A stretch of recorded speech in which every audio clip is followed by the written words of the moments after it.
Parce que la santé et le bien-être, ça passe aussi par l'activité physique. Harmonie Mutuelle est partenaire du Semi de Paris depuis 3 ans. Au-delà d'être une complémentaire santé, c'est surtout une mutuelle qui s'engage dans la prévention, notamment en défendant l'accès au sport et la pratique d'une activité physique régulière. Alors si vous aussi, vous voulez relever le défi cette année, je vous invite à retrouver tous les conseils pour bien se préparer sur www.harmoniemutuelle-semi-de-paris.com.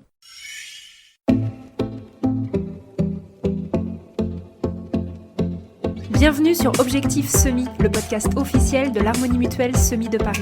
Que vous soyez débutant ou à la recherche d'une performance, nous allons vous donner toutes les clés pour réaliser votre préparation sportive dans les meilleures conditions. Bonne écoute.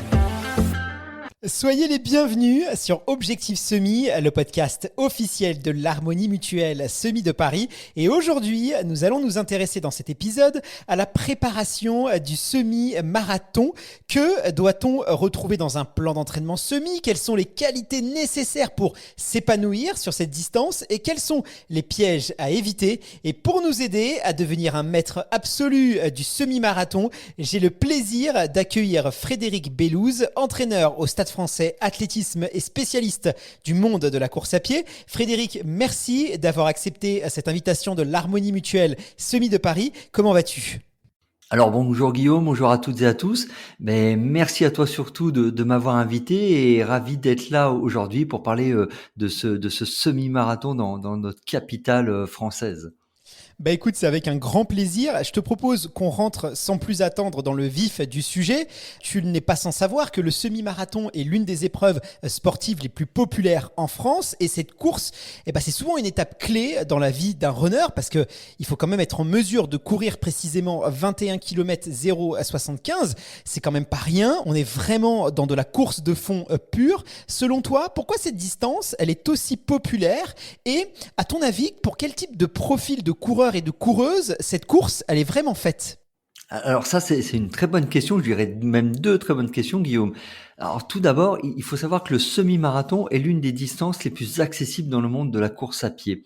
Alors cette course, elle n'est pas aussi rapide et explosive que peut l'être un 10 km ou un 5 km, et elle demande beaucoup moins d'efforts d'endurance et de mental que le marathon. En fait, on pourrait dire que cette épreuve est située à mi-chemin entre la vitesse et l'endurance. Du coup, les qualités requises pour s'épanouir sur semi-marathon sont avant tout votre polyvalence et votre capacité à gérer vos allures, car la difficulté, c'est de réussir à être ni trop rapide ni trop lent. Il faut trouver le juste milieu, le bon tempo, si je puis dire.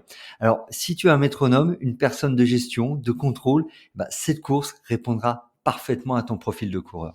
Bon, voilà qui est très rassurant, Frédéric. On l'a bien compris, hein, le semi-marathon est une épreuve qui est ouverte à toutes et à tous, peu importe votre niveau, votre âge, vos capacités. Mais attention, courir un semi-marathon, ça ne veut pas dire pour autant que c'est une distance qui s'improvise. En particulier, si vous vous lancez pour la première fois sur cette course, car c'est une course accessible certes, mais ça ne veut pas dire pour autant qu'elle est facile. Alors effectivement, Guillaume, hein, les athlètes de l'est de l'Afrique, comme les Kenyans et les Éthiopiens, qui sont des coureurs de fond légendaires et qui dominent les courses sur route, que ça soit le semi ou le marathon, ont pour coutume de dire "train hard, win easy", qu'on peut très facilement traduire par "entraîne-toi dur et gagne facilement". En fait, si ton entraînement est dur, la victoire sera d'autant plus facile. Et sur semi, je dirais que c'est particulièrement vrai. C'est une épreuve qui se joue avant tout à l'entraînement. Si tu veux prendre un maximum de plaisir lors de la compétition et pourquoi pas réaliser une performance, tu dois être en mesure de respecter certaines étapes dans ton programme d'entraînement en te focalisant notamment sur le développement de ta consommation maximale d'oxygène, la fameuse VO2 max, en te concentrant également sur ton endurance, mais aussi le renforcement musculaire, sans oublier le travail d'allure et de vitesse qui est indispensable pour booster tes capacités. Par ailleurs, et là vraiment j'insiste sur ce point, tu ne dois jamais mettre de côté la notion de plaisir qui est indispensable pour conserver ta motivation et justement ton plaisir à t'entraîner. Car il faut bien avoir conscience qu'une préparation pour le semi-marathon dure en moyenne 8 semaines. Et si tu veux donc durer et ne pas subir ta prépa et vraiment en prendre pleinement possession, tu dois être heureux à l'idée de t'entraîner et tu dois être réellement enthousiaste parce que sans cette vie qui t'anime pour ton entraînement, tu auras du mal à le mener à bien tout simplement. Alors là, je suis entièrement d'accord avec toi, Frédéric. La notion de plaisir, elle doit rester centrale dans la course à pied. Ça n'empêche pas qu'on peut pas faire les choses sérieusement, mais voilà, il faut toujours, être content, être heureux à l'idée de s'entraîner. Et ça, c'est extrêmement important. Tu fais référence à la consommation maximale d'oxygène. C'est la fameuse VO2 max. Et c'est vrai que c'est un terme qu'on entend souvent dans le jargon entre guillemets du running, mais c'est pas forcément quelque chose de très simple à comprendre. Alors, est-ce que tu peux nous expliquer de quoi il s'agit avec des mots simples et avec beaucoup de pédagogie comme tu sais faire? Et surtout, est-ce que tu peux nous dire pourquoi est-ce que c'est un élément qui est très important dans le cadre d'une préparation semi? Alors je vais essayer d'être simple et compréhensible. En fait, la VO2 max, le volume d'oxygène maximum, mesure la capacité inspiratoire maximale d'une personne. Et l'effort sur semi-marathon est un effort dit aérobie. Et quand on dit aérobie, il faut comprendre qui a besoin d'oxygène pour fonctionner et pour produire de l'énergie. On comprend donc assez facilement que plus vous serez en capacité d'amener de l'oxygène à votre organisme, plus votre performance en sera favorablement impactée. On pourrait résumer en disant que la VO2 est au sportif ce que la cylindrée est au moteur de votre voiture, par exemple. Alors, il est communément admis qu'un semi-marathon se court à 85-88% de votre VMA, la fameuse vitesse maximale aérobie, qui a un lien direct avec la VO2 max. Donc, plus votre VO2 sera élevé, plus votre VMA le sera, et donc votre intensité sur semi également, puisque on sera toujours sur une proportion de VMA qu'on arrivera à maintenir durant cet effort-là. Et donc, si on part d'un maximum qui est plus élevé, évidemment, les 85 à 88% nous permettront d'atteindre des allures et des intensités beaucoup plus élevées. C'est pour ça que le travail de VO2 est vraiment important, parce qu'il s'agit vraiment de pouvoir travailler cette vitesse à laquelle on va pouvoir courir notre course. D'accord, donc la VO2 max représente la consommation maximale d'oxygène d'un coureur lors d'un effort physique. Autrement dit, il s'agit de la quantité d'oxygène maximum que notre organisme est capable d'extraire de l'air pour l'apporter à nos muscles. Au-delà de ça, on sera sur une autre filière, la filière dite anaérobie. Et si on s'intéresse, Fred, un peu plus aux spécificités d'un plan d'entraînement semi-marathon. Toi qui entraînes des athlètes aussi bien élites qu'amateurs, j'imagine que tu maîtrises parfaitement cette préparation. Du coup, selon toi, qu'est-ce qu'on doit retrouver dans un programme semi-marathon si on veut qu'il soit le plus complet et surtout le plus efficace possible? Alors déjà, pour moi, une bonne programmation semi doit être axée autour du travail de seuil. Le seuil, c'est cette allure qui correspond, c'est une fenêtre d'allure à 86%, 88% de votre vitesse maximale aérobie. Le tout agrémenté d'un travail de renforcement musculaire adapté, c'est-à-dire alliant à la fois l'endurance de force et le travail de force explosivité. On trouvera également dans une bonne prépa semi des séances dites de VMA, c'est-à-dire de vitesse maximale aérobie, donc un travail de 95 à 100% de type fractionné sur du fractionné court de 200 à 400 mètres. Alors, ces séances de vitesse, d'intensité seront à programmer sous forme de rappel tous les 15 jours pour maintenir cette capacité de vitesse. Et évidemment, même si on n'est pas encore sur le marathon, les sorties longues qui n'auront pas la même durée que sur une prépa marathon seront incluses sans dépasser les 1h30 à 1h45 d'effort. Alors, je veux vraiment faire un aparté sur les sorties longues, car l'allure de ces sorties longues sera entre 70% et 75% de votre VMA et pourra même monter à 80%. L'idée de courir sa sortie longue à allure réduite en endurance fondamentale est contre-productive et n'a pas en soi grand intérêt. Et évidemment, cela est aussi le propre de toute préparation. La base demeurera le travail d'endurance, à la fois via la sortie longue, on l'a vu, et via les footings plus courts qui, eux, seront courus à endurance fondamentale, donc sur une allure beaucoup plus réduite. Et je donnerai également comme conseil pour votre prépa semi de vous habituer à courir sur bitume, car votre course sera sur ce type de revêtement et il faut habituer son organisme à la dureté des chocs que vous allez lui imposer le jour de la compétition.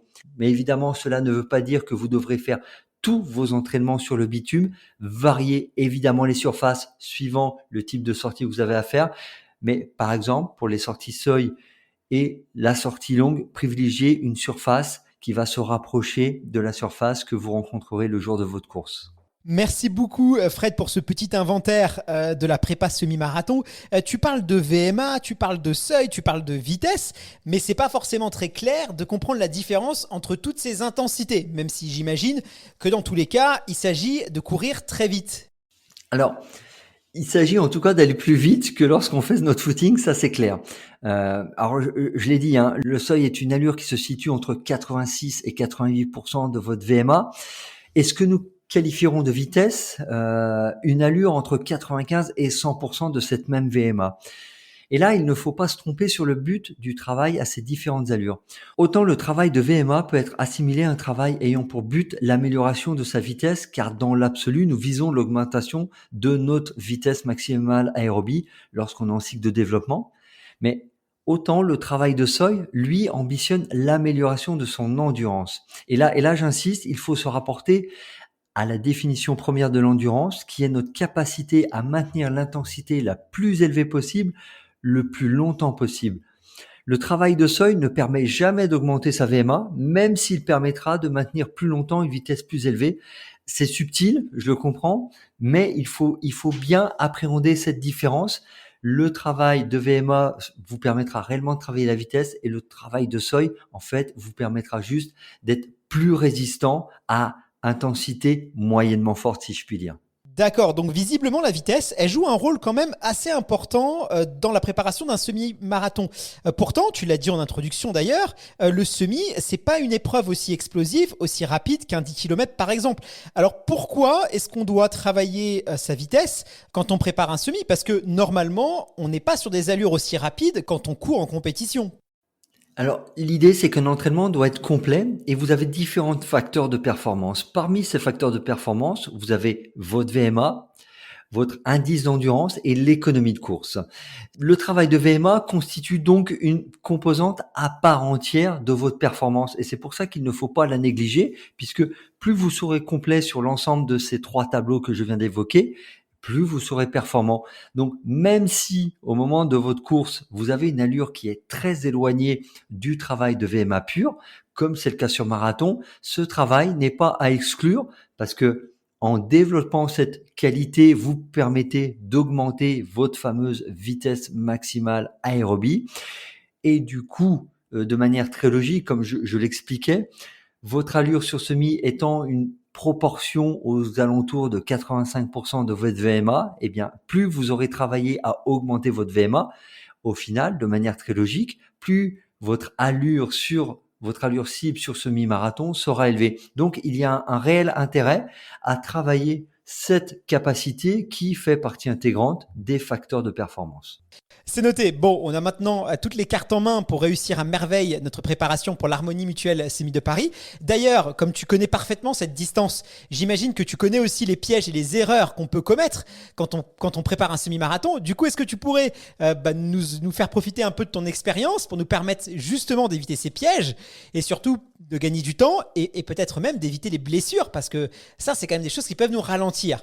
Alors, je pense que le principal écueil et qui est assez généralisé, surtout quand on manque d'expérience sur la distance, c'est de mal ou de pas du tout définir son objectif. C'est-à-dire finalement, je vais aller sur semi-marathon, mais j'adopte quelle allure parce que je vise quel temps. Alors, c'est réellement pas facile comme ça de prime abord de se fixer le bon objectif quand on manque d'expérience. Est-ce qu'on doit simplement viser le titre de finisher sans se soucier du chrono?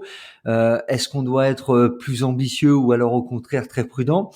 Très concrètement, quand on n'a pas d'expérience sur longue distance, on peut très vite naviguer à vue. Alors personnellement, moi je déconseille toujours de ne pas avoir d'objectif chronométrique, non pas par un pur souci compétitif, mais tout simplement parce que on a tous besoin de se repérer dans la détermination des allures d'entraînement et que ça permet du coup d'avoir des repères lors de la compétition, ce qui est très rassurant parce que une allure que vous allez maîtriser à l'entraînement, lorsque vous vous présentez sur la ligne de départ, vous êtes en situation à minima d'assurance sur votre capacité à maintenir cette allure.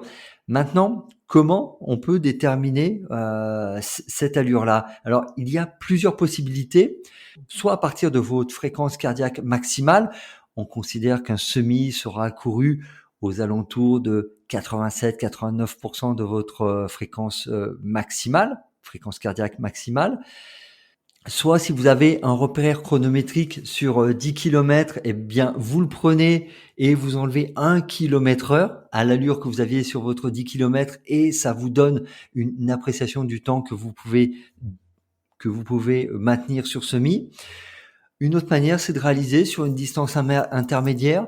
Moi, le 15 km ou un test sur 1 heure me paraît une bonne alternative pour se fixer très concrètement l'allure qu'on se sent en capacité de maintenir de manière, on va dire, suffisamment durable sans qu'elle soit trop facile non plus. En fait, le semi-marathon va vous obliger à trouver cette allure qui est inconfortablement tenable sur la durée. En fait, c'est tout l'ambiguïté de cette distance, puisque en même temps, vous devez être globalement à l'aise, mais pas trop non plus. Donc, il va falloir vraiment juger ce juste milieu.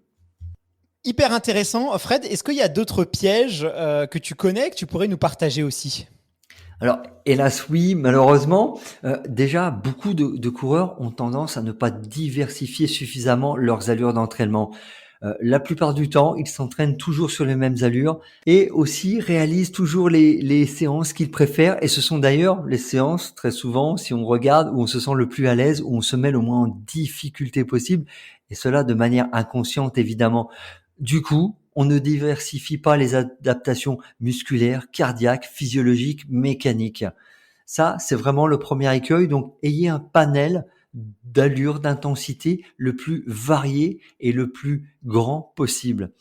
Ensuite, un autre écueil qu'on rencontre très souvent, c'est que le renforcement est également très souvent négligé car on n'en perçoit pas le réel apport. La musculation aussi, très concrètement, elle n'a aucun effet sur la VMA, améliore par contre l'économie de course qui est un élément fondamental pour la performance sur semi-marathon. Et de plus, un autre écueil qu'on rencontre souvent, lors des séances à allure fondamentale, les fameux footings lents, les coureurs, là, ont tendance à aller trop vite. Et ça, c'est un vrai risque parce que du coup, vous accumulez de la fatigue et avec l'accumulation de fatigue, le risque de blessure s'accroît dans des proportions exponentielles. Bon, ça fait quand même beaucoup d'erreurs. Ça va falloir être vigilant quand on prépare son semi. Est-ce que tu en vois d'autres des erreurs, Fred, ou c'est bon, là, on a fait le tour? Alors si, évidemment, malheureusement, trop de coureurs négligent leur phase de repos et de récupération. On dit souvent que se reposer, c'est s'entraîner également et il faut vraiment en avoir conscience. Il faut vraiment comprendre que la récup, ce n'est pas seulement réservé aux athlètes pros ou à ceux qui visent la performance, bien au contraire. Car en fait, on a tous des capacités d'assimilation et de récupération qui sont différentes en fonction de nos capacités, de nos rythmes de vie, surtout quand on a un travail prenant ou une vie familiale assez fournie, je dirais. Donc, il faut bien garder en tête que le repos et la récup font entièrement partie de l'entraînement. Et la récup, c'est quoi, très concrètement? Des choses très simples, vous n'êtes pas forcément obligé d'avoir recours à la cryothérapie, à la pressothérapie. Par exemple, déjà, une bonne nutrition, avoir une alimentation équilibrée, diversifiée, de saison et évidemment en évitant au maximum les produits transformés. Deuxièmement, et ça coule de source, si je puis dire, une bonne hydratation, surtout si on s'entraîne l'été, où il faut penser à boire en moyenne au moins 3 verres d'eau par heure. Mais c'est une moyenne, hein. Si vous voulez en savoir plus sur l'hydratation, je vous recommande d'écouter le podcast Objectif Marathon avec le docteur Cascua, qui explique parfaitement la bonne stratégie d'hydratation à avoir sur les courses de fond. Et enfin, et je dirais at last but not least, comme on dit en anglais, à la fin, mais certainement pas le moins important, du repos avec une bonne qualité de sommeil où vos cycles sont bien respectés. Et du coup, faites attention au stress, à l'anxiété ou au surmenage qui peuvent nuire à votre qualité de sommeil. Si vous ne respectez pas ces 3 piliers de la récupération, c'est-à-dire le sommeil, l'hydratation, l'alimentation, Ça ne servira à rien de faire tout le reste. Oubliez, si déjà vous avez une bonne base à ce niveau-là, le reste sera du plus, mais vous pourrez vous en passer et être prêt quand même le jour J. Merci infiniment Fred pour tous ces conseils. Ça a été un épisode très riche et hyper intéressant. Selon toi, quels sont les éléments à retenir de cet épisode ? Alors moi, je vois 3 grands axes à retenir pour vous préparer de la meilleure manière possible à votre semi-marathon. Déjà, avoir un entraînement adapté et varié avec des séances au seuil, des sorties longues, des sorties en endurance, des séances de vitesse et de la musculation évidemment. Deuxième point, une hygiène de vie adaptée à votre objectif. Et je le rappelle, l'hygiène de vie, c'est le sommeil, l'hydratation, l'alimentation, tout simplement. Et enfin, le troisième point, si le semi reste une distance abordable, elle n'en demeure pas moins une distance à préparer sérieusement pour en tirer un maximum de plaisir. Organisez donc vos semaines d'entraînement afin de les mener à bien et les combiner avec votre vie perso, votre vie pro. Vraiment, organisez-vous de façon à ne pas y aller un peu à l'aveuglette et bien savoir ce que vous faites quand vous le faites, de manière à ne pas avoir de mauvaises surprises. Merci infiniment Frédéric pour cet épisode. Si ce programme vous plaît, eh bien n'hésitez pas à en parler autour de vous, que ce soit à vos partenaires d'entraînement, à vos collègues de bureau ou à toutes celles et ceux qui sont passionnés par le running. Frédéric, eh bien je te dis à bientôt et peut-être rendez-vous sur un prochain épisode, qui sait ? Merci à toi, à bientôt. J'espère que cet épisode vous a plu. N'hésitez pas à vous abonner sur votre plateforme d'écoute favori et à nous laisser une évaluation. Vous pouvez nous retrouver dès maintenant sur la page Instagram et Facebook de l'Harmonie Mutuelle Semi de Paris. Et si vous cherchez des conseils pour vous préparer dans les meilleures conditions, rendez-vous sur www.harmoniemutuellesemideparis.com. Vous trouverez tous les liens en descriptif de cet épisode. Je vous dis à bientôt.